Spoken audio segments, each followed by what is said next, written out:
and that's going to be exhibited in a number of ways. So in a lot of cases, you need to do this interviewing process, a screening process, and avoid some of the more common pitfalls. Now, the reality is, I respond to these things, and I know it, can't help it. It's ingrained. Don't respond to it when you're having to make decisions, all right? And there's nothing wrong with saying, I don't want a relationship, I want pretty women in my life, and I want a lot of sex.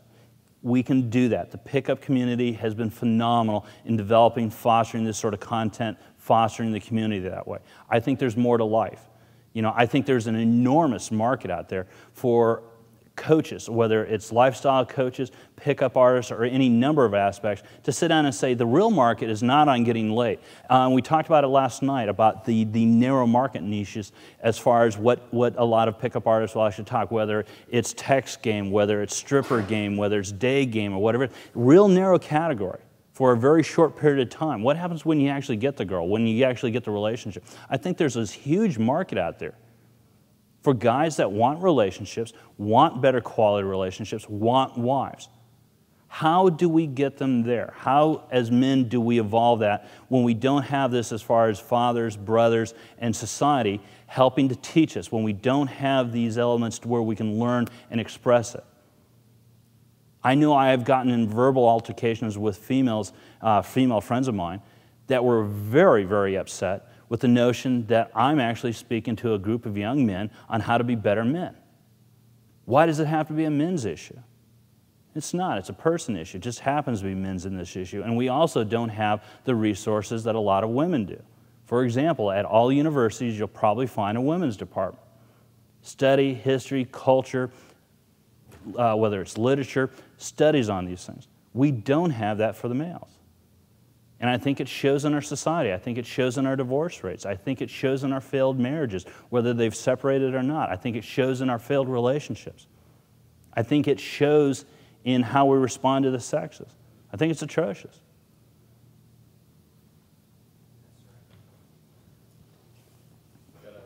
Uh-oh, got one from Anthony. This is going to... Ball buster one. Kind of. Tim last year, when he gave a speech, Top 10 Mistakes for in your 20s, right, a man, a friend of yours, he talked about marriage specifically being a potential mistake, and I think specifically in like a legal context of kind of the legal system being set up for men to fail and kind of get fucked, just to put it bluntly. Do you have any thoughts on that? Maybe circumventing that, or how to deal with that? I can. I've never been married, never been... Just curious, too. Yeah, so, I don't have personal experience. I can sit down and say, in many states, it's a contract, a legal contract, not necessarily, obviously a religious one. The state of Florida believes that. I think that when you partner your ship like that, you are taking incredible risks. I think people vet business partners that they have the same contractual obligations for in a much better way than they do a marriage. Often in business, we're not emotionally at stake. We don't project our sense of identity the same way we do with marriages. So in that particular way, I think the costs are much, much higher. I think it's terribly at risk. I mean, the running joke literally is that, marriage is the leading cause of divorce. I think that's true. I also think it's an institution people fall into too readily. I happen to be a believer in it. But I think we do it too fast. Again, I think we end up with people. We end up in marriage. We end up because we were pushed into it by peer pressure. It's not a conscious decision. The notion to sit down and say, I'm going to be financially, emotionally, physically responsible for another individual for life is one hell of a commitment. And as a man, you're making that commitment. And as a man, you have an obligation to fulfill that commitment. Doesn't mean you have to be held hostage to it. I think it's appropriate to have divorce, but I think we do it too often. And I don't think there's a responsible or accepted cultural alternative to other than hooking up. I think it's a shame. But yeah, it's convoluted. I know Tim got hurt. I know about that personally. I've seen the ramifications of it. I've seen how he's treated women. I've seen how he's treated himself because of it. And they leave psychic scars. He's not emotionally available. And unfortunately, there have been a number of people in his life that I've met, enjoyed, that he wasn't open to, that his life probably could have been changed had he opened up to it. And unfortunately, this individual was killed. She died in a car wreck. and there's no getting that back. And then that'll wake you up.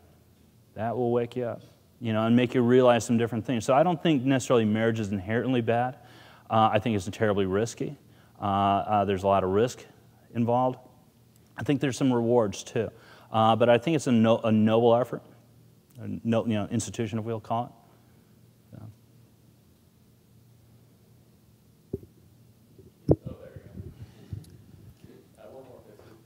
I've been to every 21 convention event since its, I guess, inception prior to 2007.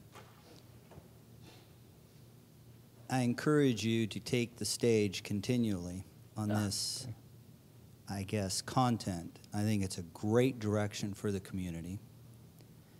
And I think there's more power with what you're saying than probably a lot of the men in this room, especially young men, realize. And I think it also underlines the why, and why this event has potential to really help men become ideal men. Steve Maitis says a lot that men have forgotten how to be men. And I think that statement is incredibly powerful. Mm-hmm.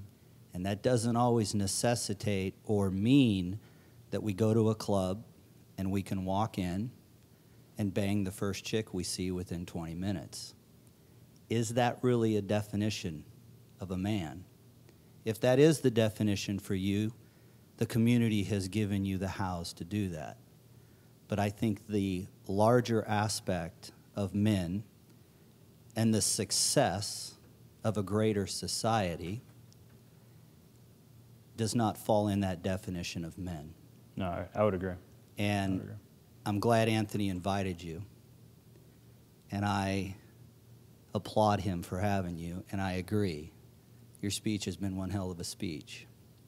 Thank you, thank you. It's been meaningful to me because, again, I consider myself a rank amateur.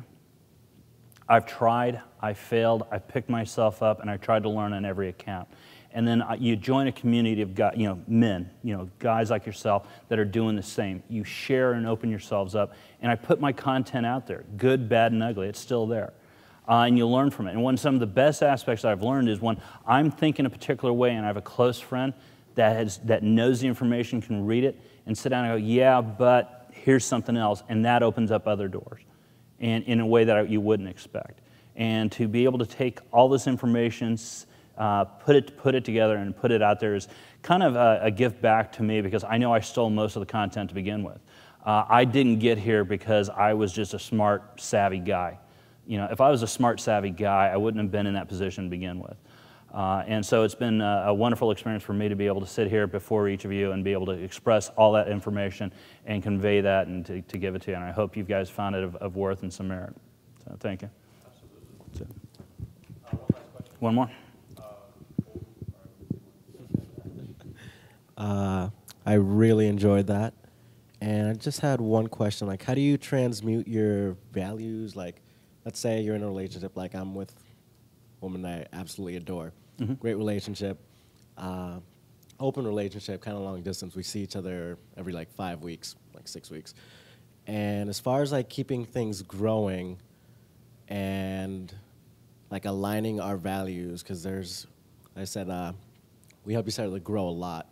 So on the few things that you don't really see eye to eye or just different for us, how do we go about mingling those, or should we? And again, it's going to be a judgment call. The question is, how out of alignment are you? Are they minor issues? Are they significant? Are there things you can live with? I'm not going to sit down and say you're going to find a perfect match. That idea of you complete me, that's a fairy tale. We're dealing with people. They're going to have fallacies. They're going to have errors. You're not going to see eye to eye. Is it a growth element? Is it something that makes you a better individual? And that I think is terribly telling. If it's an issue where it's not going to be surmountable, or it's going to become an issue again and again, or bother you for a while, it will fester, and it will start resonating in the relationship. It'll start coming out. The question is, I sit down and say, if it's a concern, also look at, why are you staying in it? Is it because you're too secure? Are you being too complacent? Are you really respecting your own possibility? For example, for example, a stock investing analogy would be, just because you bought in at a stock and it's lost some money doesn't mean you hold out until it rises back up. When you can actually transfer that amount, switch boats to a stock that actually will perform, that will break out to get you where you want.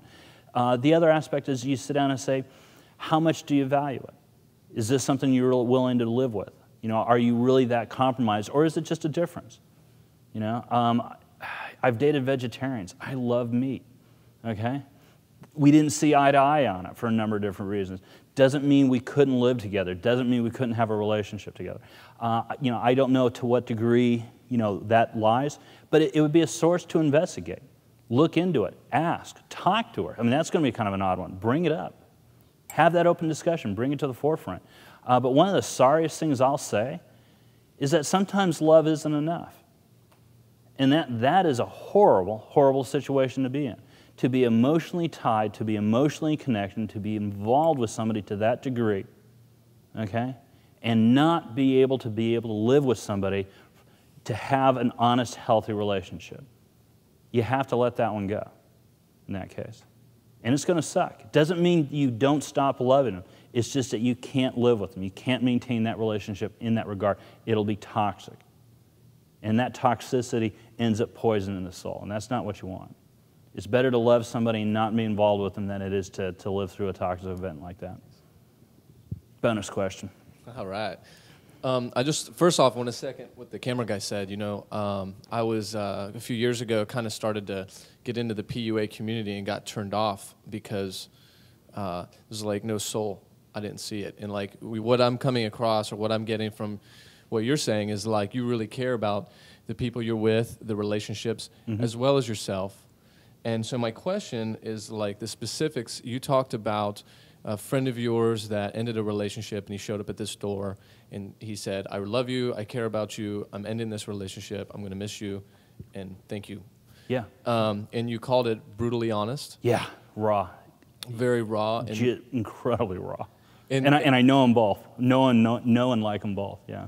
Cool. And so what my question is, you know, with the intention of caring about the other person and taking care of them, and the intention of caring about yourself and taking care of yourself and doing what is the best or the ideal, is brutally honest the ideal? Do you feel like that is the ideal? No. I would hope that you wouldn't have to be brutal, that you could live an ideal, recognize it when it starts to change and course correct, either into it appropriately or out without having to be brutal. Unfortunately, though, a lot of times you don't know those inflection points. You don't know when it starts to go over until it's too late, and the only way to correct it is to make a harsh correction, you know, such as ending and terminating a relationship fairly decisively. And that one was. And it was decisive from the standpoint that they had done it a number of times. You know, that they had parted amicably, tried to be friends, spent time, something happened, and she came back, an emotional event, appropriately, she was there for him, and then you're invested again as well. But the problem is, just because, again, you love somebody and you're emotionally invested and connected with somebody, doesn't make the relationship right. And in this particular case, the relationship wasn't right. They didn't necessarily have the same views, they didn't necessarily have the same life objectives. He was vastly more social, wanted to travel, see the world, live a little bit more bohemian, take some risk over, I say risk, travel the world and actually put himself in a foreign location and get lost. She was vastly more conservative. That's a hard one to get over, and she wasn't going to change. And he ultimately wanted somebody that he could share that with. Consequently, he got to a point and realized, I can either live with this individual the rest of my life, and it was likely they would, or make a harsh decision and say, I want something different for my life, and I need to pursue my life for me, and unfortunately, you're not going to be happy doing that. And she probably would have been drug along if he insisted, or if he coaxed her into it. I have no doubt she would have gone. I don't think she would have been happy. And so ultimately, he was, took a guy's responsibility, took the integrity aspect of it, and sat down and said, I need to end this. And I needed to do it in the following way. I can't have contact with you. I wish I could, but I just can't. So. We can take questions off camera. We got to wrap up. We got to go to lunch. Yeah. So guys, that's it. Thank you.